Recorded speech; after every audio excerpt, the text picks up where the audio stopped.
need some more head in there. Well, Jessica, ladies first. Hey guys. That's how you gonna start it? I don't know. I don't know. Hey guys, I'm Jessi. And I am Justin. I don't like it. Okay. Hey guys, I'm Jessi. I'm Justin. And this is our van. Yeah.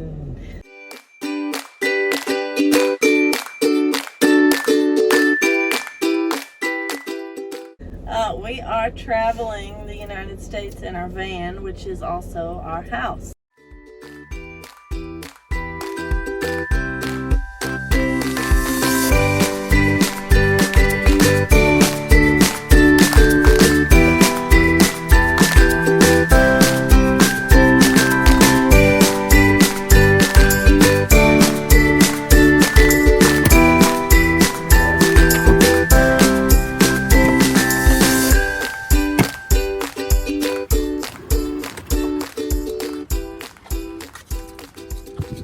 And we're trying to do all the states that we can drive to.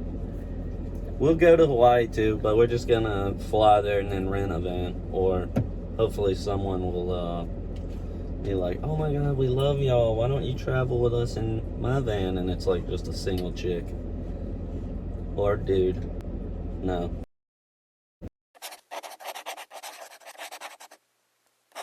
We're going to do all the states that we can drive to, which is probably 48 of them.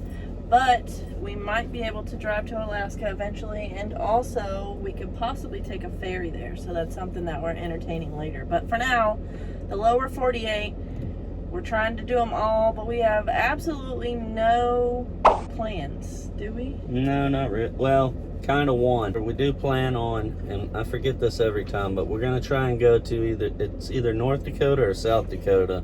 You should probably know this.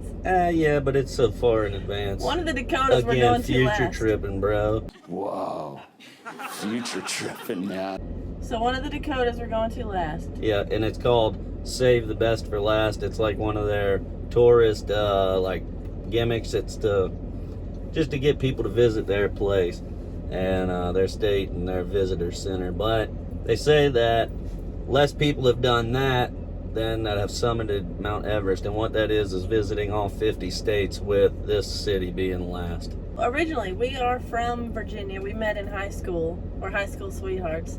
So we've been together since pretty much forever. I'm 31 now. 32. And we are retired, actually, which is kind of weird. I joined the Army at a young age. And then joining the Army, they gave me such a steady income that we were able to finally buy our first home at 23. And we just kept buying houses ever since then. I was medically retired from the Army, so I get a check every month for being special. We moved to Austin just kind of for fun because it's one of the cities that we loved. And we got there, we bought a house right away, a new build house, and then just like 2 years later, the real estate boom happened.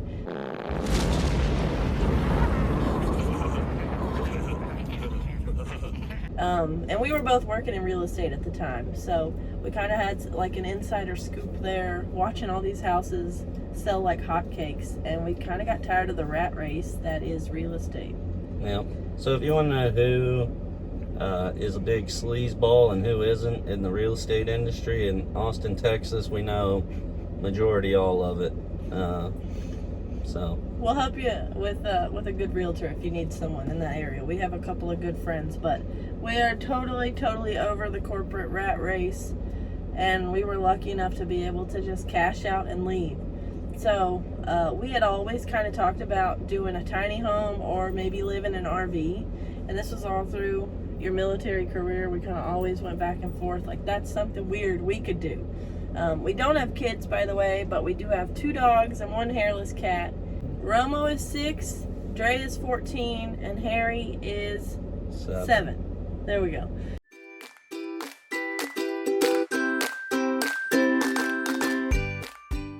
So, those are who's with us on the road. We don't plan to have kids. We're not really big fans of kids, no offense. I could be someone's stepdad if they need me to. Anyways, one day we were like, okay, the RV thing is really cool, but Justin said, I'm convinced we need to do the van thing. And I was like, there's no way we could live in a van. There's no way. We would not be comfortable.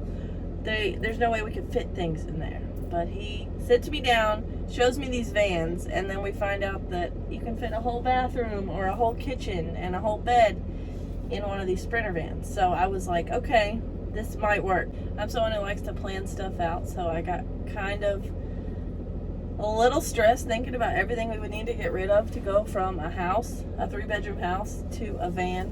But we did it. But we thought we could possibly do it ourselves. And then we kind of thought, hey, let's not mess this up. We have the funds to kind of make this van be everything that we want. Let's not cut any corners. Let's find a really awesome builder who will customize this thing and make it so that we can have the perfect van. We thought that this route was gonna be the smartest way to go, right? Yeah. And it did not go that well. No. So, here's our builder nightmare, and we'll kind of walk you guys through what happened.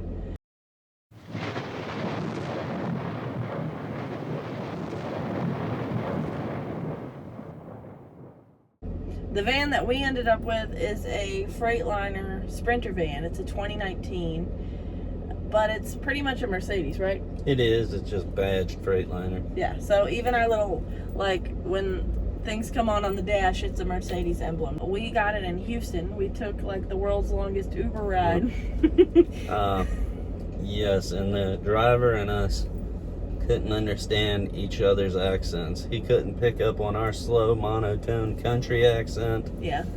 And we couldn't pick up on, I don't even know what his was, but it made for a fun, long drive of hollering at each other in the front and back seat to try and relate. Yeah. But super nice dude, though. So 3 hours of the most awkward Uber ride from Austin to Houston. And then we get there to this van, which it was already hard to find a van. We really thought we'd need like a 4-wheel drive. We wanted to get one just because, hey, why not? We couldn't even find one.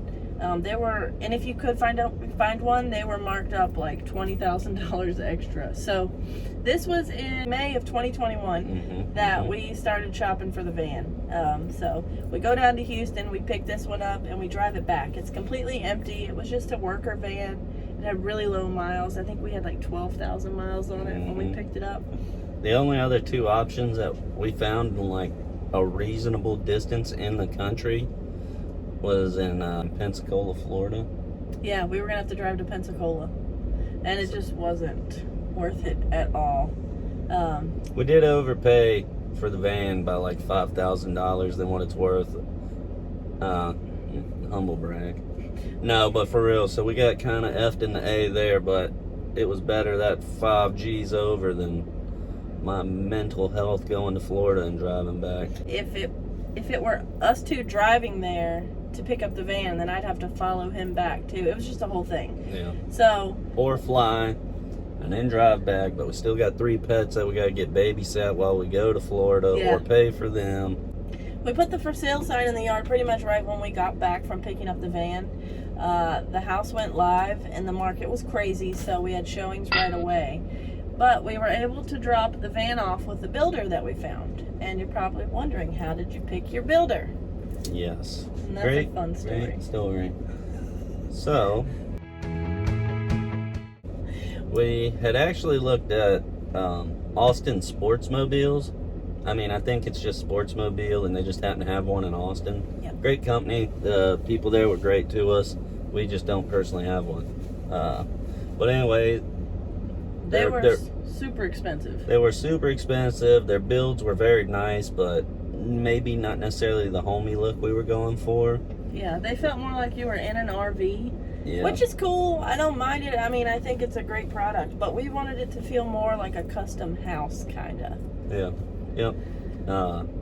So we kept in talks with them, but we also were trying to reach out to different builders and see what their availabilities were. And well, also with Sportsmobile, they had to push it back. I think it was going to be a year before they could even get to the van. That's right. So that was one of the other big deterrents. Like, it just wasn't going to work out. Yeah. And same with other builders. They told us that it would be 2022 at the earliest. Some even were 2 years out on when they could have builds done. So they kind of gave us the notion. We clearly had hopped in on the bandwagon and the trend. Yeah. But, oh well, we're loving it. And everyone should do it because it's awesome. So we contacted a bunch of builders. I sent out a bunch of emails to people who had build slots open or I thought that were open. And I would say we probably sent out 20 emails to people or inquiries, and only like 3 got back. And a lot of them came back, and the ones that did reply or had an automated reply were telling us that their build dates were out to like he said, a year or 2 further. But we had one respond, which I didn't even think they would, that had a TV show. And turns out they were in Austin also, which I didn't even know.